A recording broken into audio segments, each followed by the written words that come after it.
Bom, pessoal, então continuando, né, nós vamos falar sobre os princípios do islamismo, tá? Ou seja, o que seriam os princípios, né? Seria a doutrina, os deveres, a maneira como os islâmicos eles devem se comportar dentro da religião.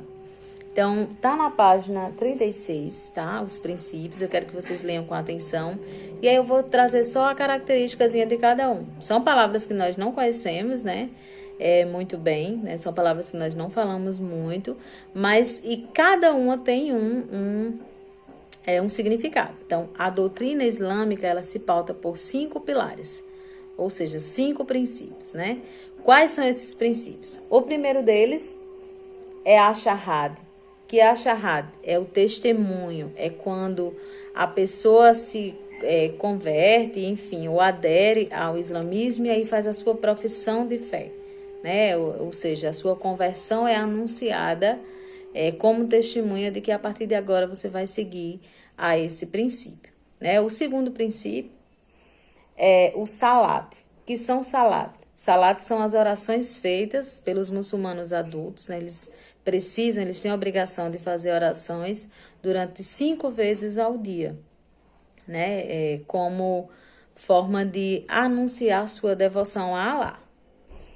Tem também o zakat. O que é o zakat? É a contribuição financeira que todo islâmico deve dar, né? E essa contribuição financeira, ela é repassada para ajudar a pessoas que são carentes, tá certo? Então, esse é o terceiro princípio. Então, além do testemunho, das orações, o islâmico, ele também deve fazer a caridade, ele também deve prestar auxílio àqueles que necessitam.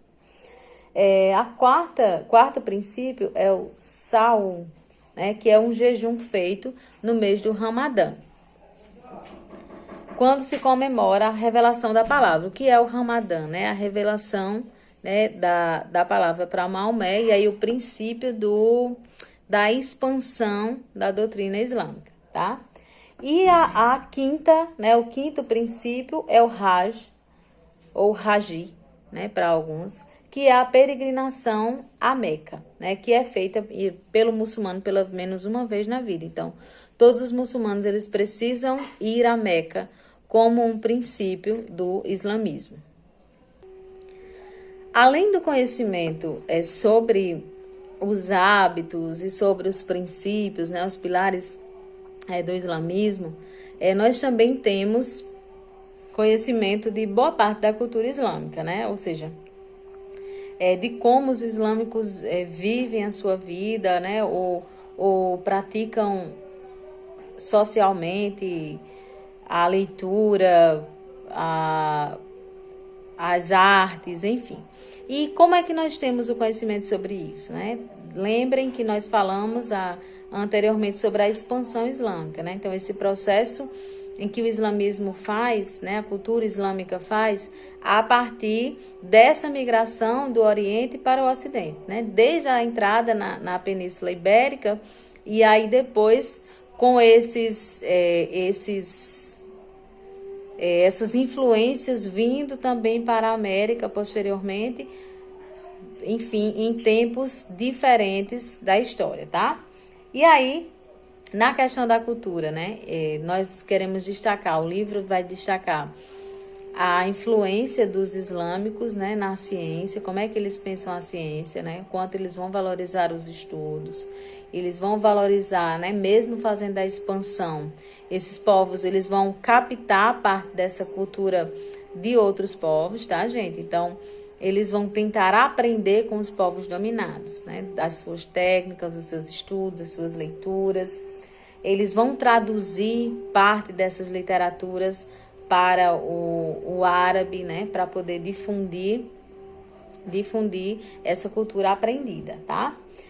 Além disso, também, né, eles têm um importante papel no desenvolvimento e na escrita da matemática, da história, da filosofia, né? Em geral, os islâmicos, eles vão, né, a cultura islâmica vai valorizar essas áreas do conhecimento também, tá?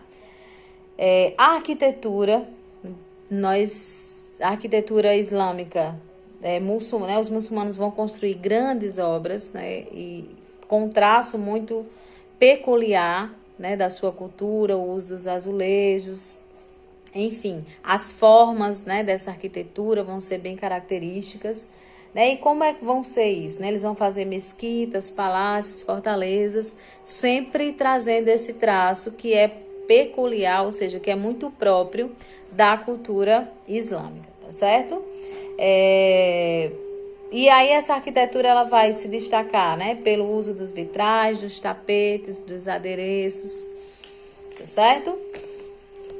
Além disso, a literatura, né, também vai ser algo que vai ser difundido nessa expansão. E aí o livro traz para a gente na página 39 a respeito da literatura, né, do quanto os muçulmanos eles valorizavam e criaram grandes obras literárias e obras literárias muito importantes, né? E aí o livro destaca aqui a história das Mil e Uma Noites e Aladim e a Lâmpada Maravilhosa, né, que são duas obras literárias muito lidas no mundo inteiro, muito difundidas e que é de influência, né, de influência muçulmana.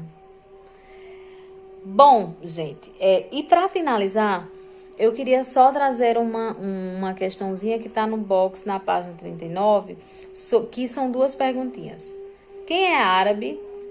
Quem é muçulmano? Todo árabe é muçulmano? Todo muçulmano é árabe? Na verdade, não, né? Apesar do islamismo, né, da cultura muçulmana, ela ter se formado na Arábia e ela ter primeiro partido surgido, né, a partir dos povos daquela região geográfica, na verdade, o muçulmano, nem todo muçulmano é árabe. Existem pessoas em todo o mundo, não só no Oriente, mas também no Ocidente, que seguem a religião islâmica, tá? Então, quem segue os princípios islâmicos são muçulmanos, mas não necessariamente são árabes. O que caracteriza uma pessoa como muçulmana é seguir a religião islâmica, tá? Portanto, ser um seguidor de Alá, tá certo? E o que caracteriza a pessoa por ser árabe é o seu nascimento, é ser nascido, né, na região